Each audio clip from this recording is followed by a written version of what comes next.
how's it going, everybody? Tyrone Smith, the youth minister here at the Church Without Walls. I'm super excited today as we kick off week 3 of the Iceberg series. It's a series that's really going to actually challenge you all in regards to your life and your purpose and your position in life, understanding and knowing that God has designed each and every one of you all to be great. Yes, each of you all are designed to be great. We're going to recap the story of David as a boy that became this king in his story in his life before the throne and after the throne. But remember to like, subscribe, and share, and let everybody know what we're doing here at the Church Without Walls. Hey, but don't move. Keep it locked. Let's hear from the Ignite Worship team. Let's get it going.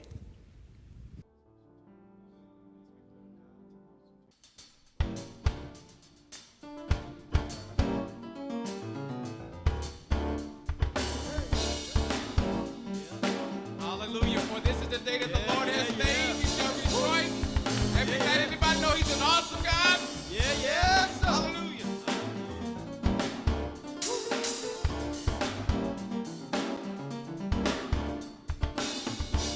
Come on, wherever you are, just put your hands on it like this. Yeah. Say, our God, say, our God is an awesome mighty race from heaven above with wisdom, power, and love. Our God is an awesome God. Our God is an awesome mighty race from heaven above with wisdom, power, and love. Our God is an awesome you're marvelous and you're glorious. You love us being victorious. You took away the fear in us. Now we praise you 'cause you can deliver us. There ain't no stopping us. No. There ain't no blocking us. Come on. No, they clap your hands with us. like this. Come on. Our God is an awesome mighty race from heaven above with wisdom, power, and love. Our God is an awesome God. Our God is an awesome mighty race from heaven above with wisdom, power, and love. Our God we're going to go one more time. Marvelous and you're glorious. You love us be victorious. You took away the fear in us. Now we praise you 'cause you can deliver us. There ain't no stopping us. No. There ain't no blocking us. No. Nobody Clap your hands with us. like this, y'all. Our God is an awesome mighty race from heaven above with wisdom, power, and love. Our God is an awesome God. Our God is an awesome mighty race from heaven above with wisdom, power, and love. Our God one more time. Our God is an awesome mighty race from heaven above with wisdom, power, and love. Our God is an awesome God. Our God, an awesome mighty race from heaven above with wisdom, power, and love. Our God is an awesome God. say, He reigns, He reigns. He reigns, yeah. He reigns. He reigns He reigns. forever. He reigns. Say, He reigns, He reigns. He reigns, He reigns. He reigns. He reigns. Hey, He reigns, He reigns. He reigns. He reigns. Yes, He He reigns. reigns. Yeah, He He reigns. reigns. He reigns. Oh, He He reigns. reigns. Oh, He reigns. He reigns. He reigns. One more time. He reigns. He reigns. He reigns. He reigns. He reigns. Reigns. Forever and He ever. reigns. He reigns. We know you He reign. reigns. We say you reign. He reigns. He reigns. Forever and ever. He reigns. He reigns. He reigns. He reigns. God, we know you reign. He reigns. Reign. Forever and ever. He reigns. He reigns. He reigns. He reigns. He reigns. He reigns. Say, our God. Our God is an awesome God. He reigns from heaven Let me hear you. above with wisdom, power, and love. Our God is an awesome God. Our God, yeah. Is an awesome God. He reigns from heaven above with wisdom, power, and love. Our God is an awesome God. Come on, clap your hands wherever you are.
How's it going, everybody? I'm super excited, man, just to get this thing going again with you all today as we reflect over this particular series titled Icebergs.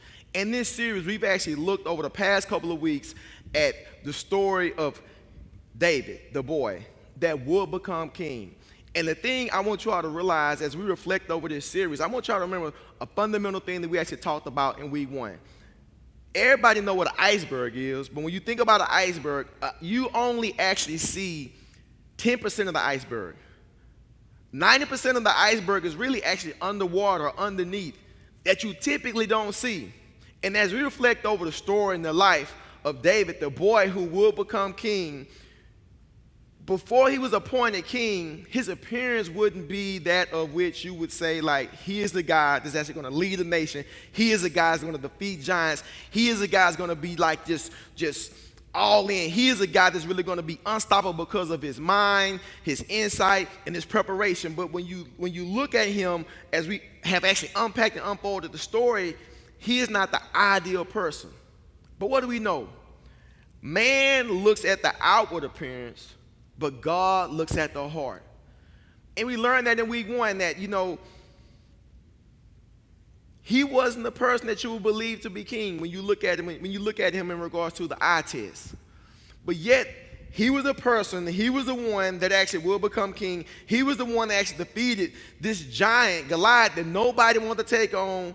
He is the one that got all the love and all the support from all the people because he defeated like tens of thousands, and Saul only defeated like thousands. So the people champion his name because of who he is and what he's done. But initially, people wouldn't actually see him as being this warrior. People would not actually think or believe that he was prepared for everything that he would endure. But the most critical thing you all must realize and understand that God was with him throughout the journey. But at the end of the day, it was all about his preparation in regards to understanding and knowing that God was with him.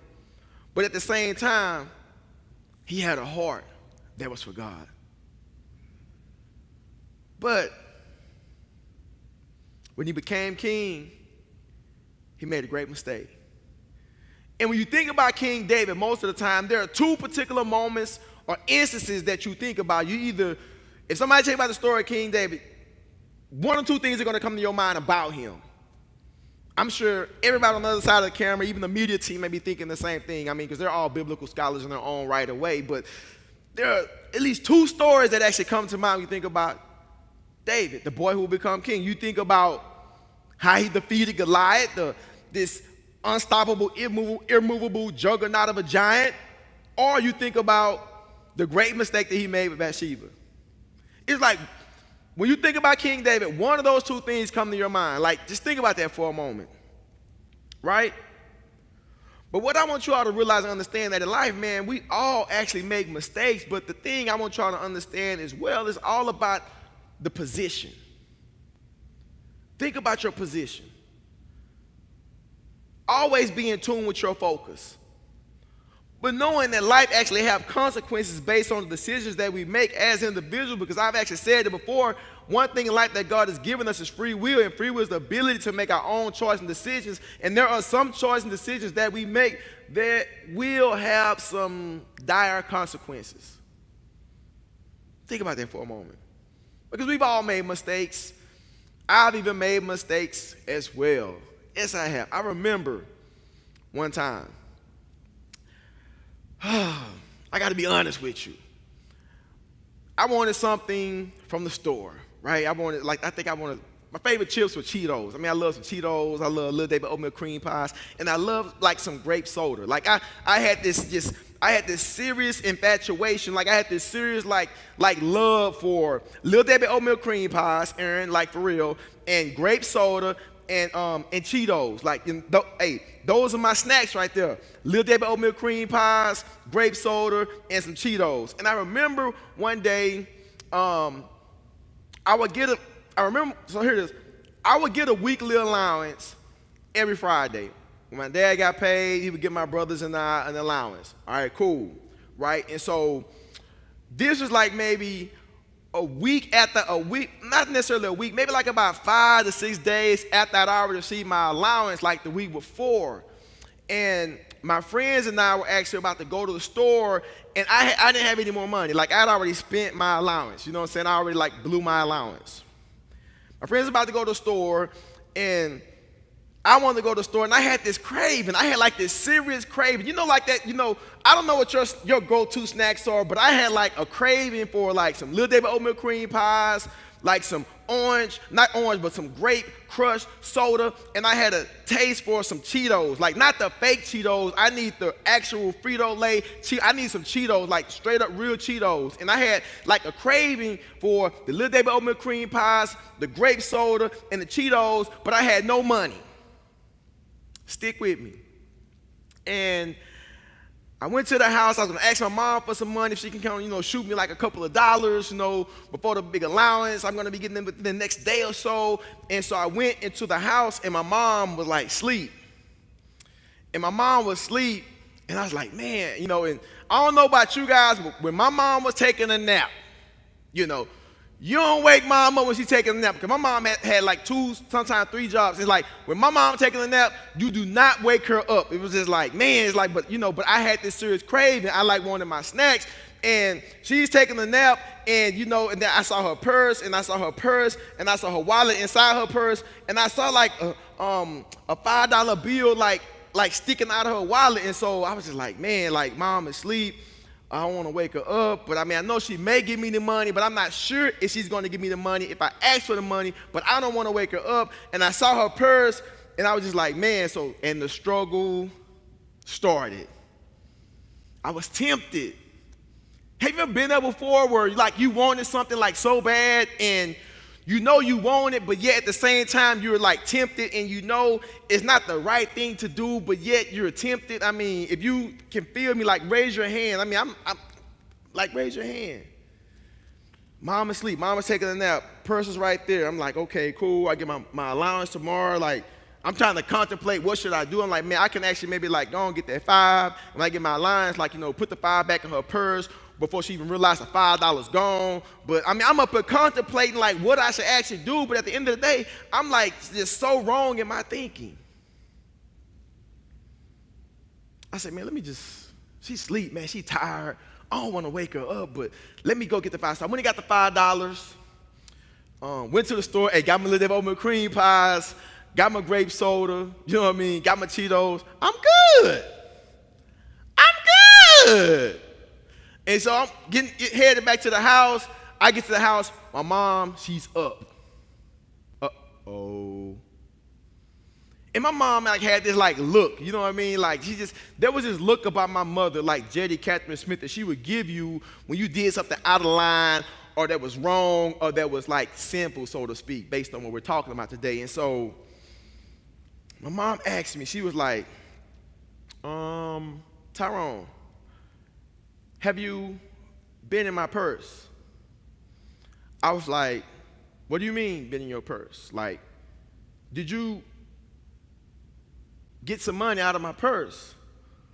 I was like, I saw your purse. She was like, no, question was, did you go into my purse? Have you been in my purse? Did you go into my purse? Tyrone Anthony. I'm like, ooh, she said my middle name, so it's really serious at this moment. But I already knew in my mind and in my heart that I did something wrong, but yet I wasn't open or at a place and space that I would actually admit to what I had actually done. And so here it is. I'm just trying to navigate. You sure?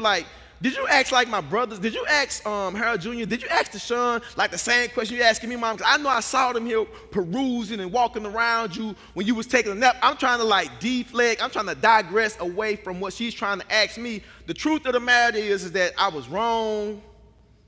I made a bad decision, and I knew based on my mom and I knew based on my dad and how they handle things, there would be consequences for my actions. So I had to eventually come clean and actually admit that I actually had took the money, because she actually went to her purse, and when she woke up, she's going to send me to go to the store to pick up some things for her, and then even ask me if I wanted something for myself as well. But the thing about it is that I was wrong. I made a mistake. I was sinful. I was out of line. I wasn't right. I was wrong. Have you ever been there before? What we're going to do today, we're going to take a look at King David. And we're going to take a look at his life after he became the king. And one thing you got to realize in life is that, you know, it's all about like what's in your heart.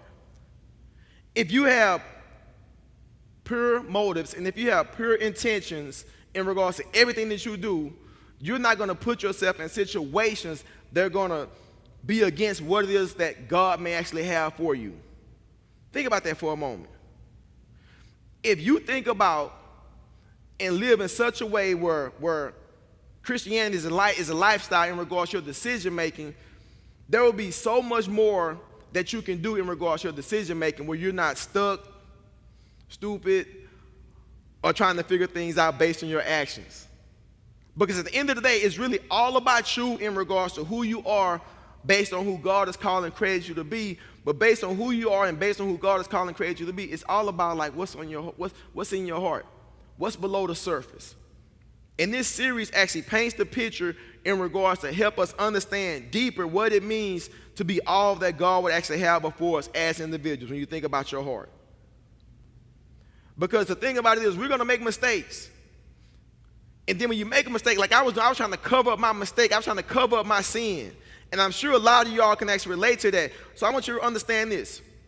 When we lie to cover up a mistake, we truly only make things so much worse. Right? We only make things so much worse. And we're going to see that's basically what happened with King David. Right? And I'm going to read to you the scripture before I actually get into the analyze this particular chapter here in the book so we can have an understanding, all right? So here it is. 2 Samuel 11, verses 2 through 3, all right? No, we're going to go 2 Samuel 5, 1 through 2. We're going to go there first, all right? Then all of the tribes of Israel came to David at Hebron and said, "Behold, we are your bone and flesh. In times past, when Saul was king over us, it was you who led us out and brought in Israel. And the Lord said to you, you shall be shepherd of my people Israel, and you shall be prince over Israel." He's the king. So all the elders of Israel came to the king at Hebron, and King David made a covenant with them at Hebron before the Lord, and they anointed David king over Israel. He is the king. Here it is. David was 30 years old when he began to reign, and he reigned for 40 years. At Hebron, he reigned over Judah 7 years and 6 months. At Jerusalem, he reigned over all Israel and Judah 33 years. All right, here it is right now.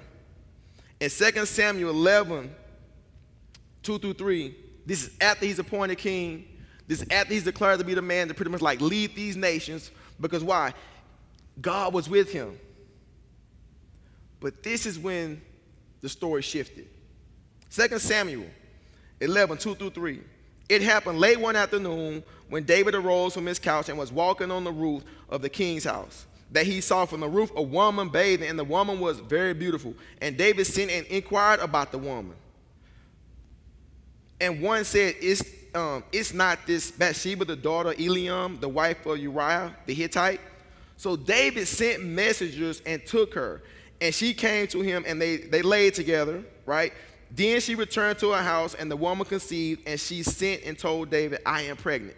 All right, here it is right here. Let me just kind of paint the picture a little bit. So here it is.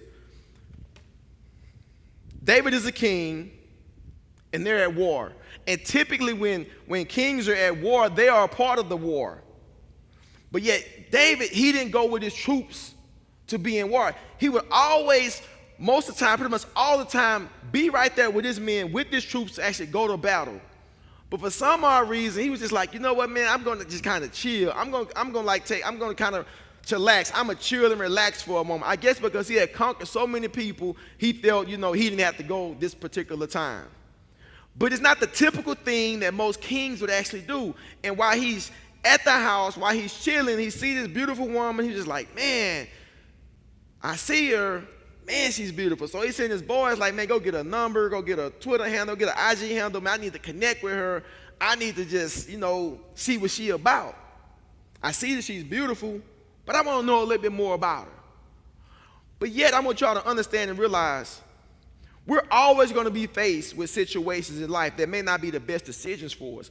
But at the end of the day, it boils down to what's in your heart. You can be faced with a trial. You can be faced with a situation. You can be faced with temptation. But at the end of the day, it really boils down to what is in your heart. And like I shared with you earlier, I'm not coming before you as a perfect individual who didn't do anything in life. There are things that I have actually done that I actually just admitted to you that don't make me any better than you, but I was wrong in my actions.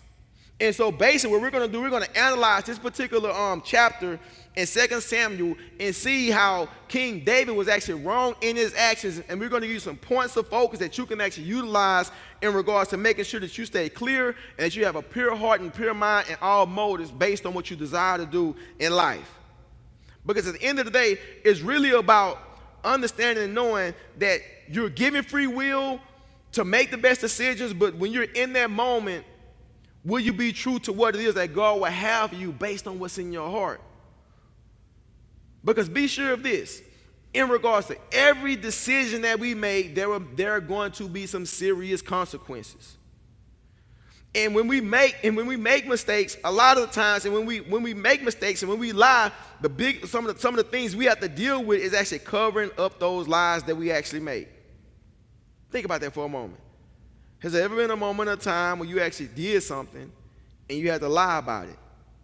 And when you lied about it, you had to cover it up. And when you were trying to cover it up, the situation has got so much worse. Can you relate to that? Have you ever tried to cover a mistake with another mistake? Have you ever heard that two wrongs don't make a right?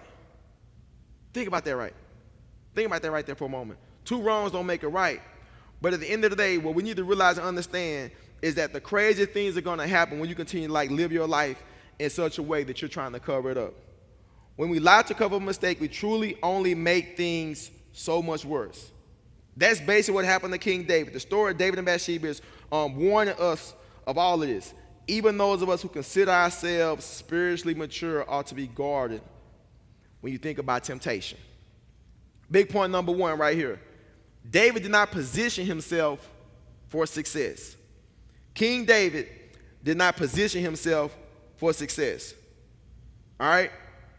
One thing that I've learned about healthy decisions in life is this right here. When you think about positioning yourself in healthy decisions, there are certain things there are certain places I'm not going to go as far as positioning myself as far as healthy decisions if I have a battle or a struggle with something. Think about that for a moment. If you're an individual that have issues with drinking, or you know somebody that have issues with drinking, would it be a smart thing to go to a party where people are going to be drinking? Think about that for a moment. Positioning yourself. There was once a student that I knew that he had some issues. And he really didn't want to go to this particular party because he knew at this particular party there were certain things that were going to be happening at the party. And he told me that he really wanted to go to this party because all of his friends were going, and he knew certain things would be happening there. And I knew that there were certain struggles and battles that he actually had in his life. And I was like, you know what? It may not be the best thing for you to go, but the thing about it is he was so focused and consumed on what his friends would think about him if he didn't go. Have you ever been in that situation before where you know something may not be good for you in regards to position or space or place that you may have a desire to go, but yet outwardly you're so worried about what your friends think about you? You're not worrying about the depth in regards to your heart and your life and your purpose. You're so focused on like the outward, what will other people think? Have you been there before? And so when you think about this particular point right here, when we talk about the position, David did not position himself in regards to being successful. And that's one of the things that we have to continue to realize and understand and know as individuals. If you want to succeed in life, there are certain places and spaces and things that you do not need to do to be the best that you can actually be. But at the end of the day, really, it's about you being open, honest, and authentic with yourself based on what's best for you in your life. And so when you reflect and look over King David, it was all about really not having boundaries. What do healthy boundaries look like for you? Can you have discipline enough to hide God's word in your heart, right? And have enough discipline to keep bad stuff out. It's always easier said than done, but the thing I want y'all to realize today, can you have enough hope and trust and know that God is with you in everything you deal with and go through, and not put yourself in a place or a space or position to get caught up? Think about that for a moment. David did not position himself for success. And what I mean by that is he should have been positioning himself for success is really understanding and knowing that God actually appointed him to be the king, and the king typically always go to war with their soldiers. Positioning himself for success is doing all of what he had already been doing before he became king, up until he was king, by positioning himself with his soldiers and going to war. But no, he want to sit back, and he's sitting back, and he's getting caught up. And so when you think about your life, are you positioning yourself to be successful? And if you're not, what is it that you need to do to position yourself to be successful? Because you have an opportunity to actually change your narrative. And as we see here with King David, although he was anointed and appointed king, he still had things he had to battle, struggle, and deal with on a daily basis. What about you? Point number 2. King David chose selfishness over wisdom. Think about that for a moment. King David chose selfishness over wisdom. At the end of the day, King David made a terrible choice. As much as you want to position yourself for success, there will be times when you will be faced with a tough decision, whether you position yourself for success or not. In those moments, you have to make choices that are rooted in wisdom and not selfishness. Think about that for a moment. One of the ways we grow in wisdom is to spend time with wise people. Think about that. Who do you hang out with? Who are the people that you actually hang out with that can actually help you in regards to how you go about living life? King David chose selfishness over wisdom. But what about the people that you actually hang with? The top 5 people that you hang with, your character traits are going to be like them. The top 5 people you hang with. And all those top 5 people, or the top 5 people that you're hanging out with in your life, are they giving you support in regards to making you a better version of yourself? Or are those top 5 people that you hang with, they're actually keeping you from being the best that you can be as an individual? I believe that for most people, the top 5 people you hang around, you tend to do a lot of what they do. But the question is, do they do healthy things? The question is, do they make you better? And the question is, do you make them better? And when you think about where we are right now in the story about David choosing selfishness over wisdom, we're able to take an analytical look over the fact that he's spiritually mature. God chose him, but yet he failed, yet he made a mistake, yet he was wrong. And so what does that mean? We all can fall. But the thing about it is, will you be in tune to make wise decisions? I said earlier, one thing I thank God for is free will, and free will is the ability to make our own choices and decisions as individuals. And the biggest thing is this: what will you choose to do? So who do you hang out with? Here it is. So who do you hang out with? What are the qualities and characteristics of those 5 people that you hang out with? Is it possible that you're hanging out with people who are influencing you in negative ways? And if they are, what will you do? We ought to be people and individuals that actually choose our friends wisely. Because when you think about it, King David was friends with Uriah, who was the husband of Bathsheba. And so what did he do? He put this man on the front line so he can try to cover up his mistake and bury his mistake. And this was somebody that he knew, this is one of his top guys, but yet he's trying to cover up the lie, because why? He's in so deep. He's not making wise decisions. He's being selfish. So when you think about your life, have you ever been in so deep that you didn't know what to do? Have you been in so deep that you've been so caught up in yourself as well, thinking that you've been so disconnected from what it is that God will have from you, that you can't open up your heart and your mind to connect with somebody that will hold you accountable, to redirect your mind and your thoughts and your perspective based on the mistake that you've made? I've been there. But the only way you can move from that selfish space and place is to be honest with yourself, to be authentic with yourself, to be understanding and knowing that God can actually restore you based on the mistakes and sin that you've actually lived in.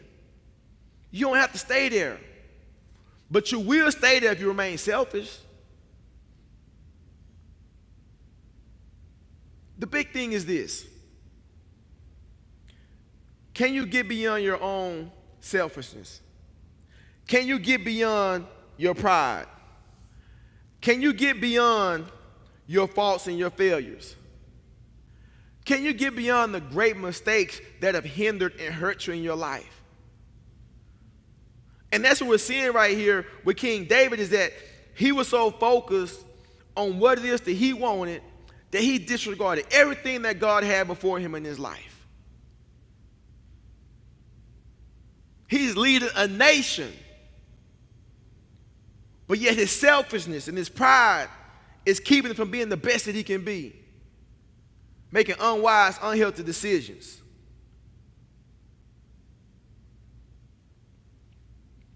A fool can be defined as someone who knows how to make good decisions and make poor decisions all the time. Think about that for a moment. You can be smart, but do you make smart decisions? You can be wise, but do you use your wisdom? Think about that for a moment. Big point number 3 right here. David's foolishness had heavy consequences. I don't think it can be overstated that our actions have consequences. We talked about that earlier. We all know it, but sometimes we rush into decisions without considering the cost. It's been said that sin will take you farther than you want to go, keep you longer than you want to stay, and cost you more than you want to pay. So many times sin consequences actually end up doing more damage than you ever thought. Have you ever thought about that? You've been so stuck in your stuff that you didn't know what to do. You didn't know which way to go because you've been so consumed with what it is that you wanted that you didn't think about the consequences because you were so stuck on self. Have you ever felt like that before? And think about that particular situation where you're so stuck in your stuff and you can't elevate out of your stuff because you've told a lie on top of a lie to cover up a lie, trying to remember the lie based on the consequences you're actually thinking about, and yet you're like going through like this vicious cycle. And so when you think about icebergs, and when you think about all people see is 10%, and when you think about all the hurt, all the betrayal, all the lies, all the stuff that you've done that's below the surface that people don't know about, and they don't know what's in your life and your heart, they don't know about these generational things that's been going on in your family that's actually affecting your perspective and how you go about life, how you do life, what you say, what you think. And also you got all this stuff going on, and it just keeps perpetuating, it keeps going until you get to a point where you have to just free yourself. To understand and know that if you continue to stay in your sin, the consequences will continue to be grave. The consequences will continue to be helpless. The consequences will continue to be hopeless until you make a decision to have a renewed heart, a renewed mind, and a renewed perspective. Think about that for a moment. I remember when I was in college.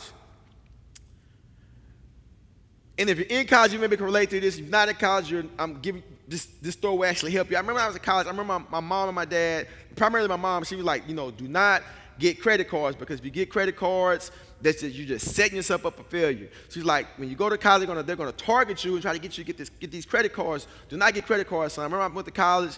They had these tables. You get a free T-shirt. Like, if you apply for this credit card, you get a free T-shirt. And so I'm like, I want the free T-shirt.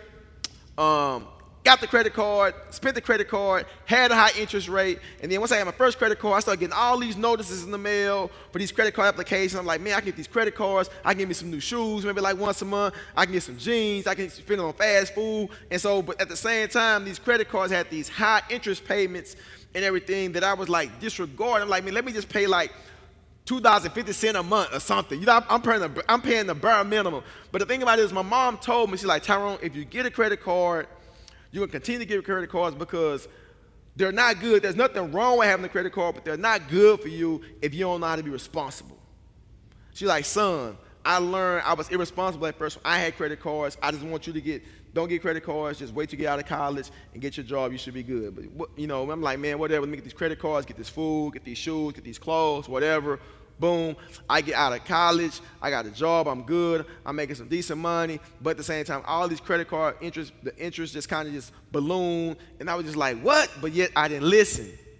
My mom tried to tell me, she's like, son, there are going to be consequences. Like, by the time I finished paying for the credit card, I paid it off. Like, I paid so much interest. The interest payments I made at the end of it, I paid, the amount that I actually used 2 times over. All because I wasn't willing to listen to what my mom was trying to share and give me as wisdom. And so when you think about your life, think about this for a moment. God is trying to position you to do some amazing things in your life. But you got to be wise to know that you can be so much greater and so much better. We all have failed. We all have made mistakes. But the thing about it is about how can you come to a point and place and space of realization to know that you don't have to stay stuck where you are. God has put you in the position to do some amazing things, but it's all about, will you have a healthy perspective? And you will only have a healthy perspective if your heart is in the right place.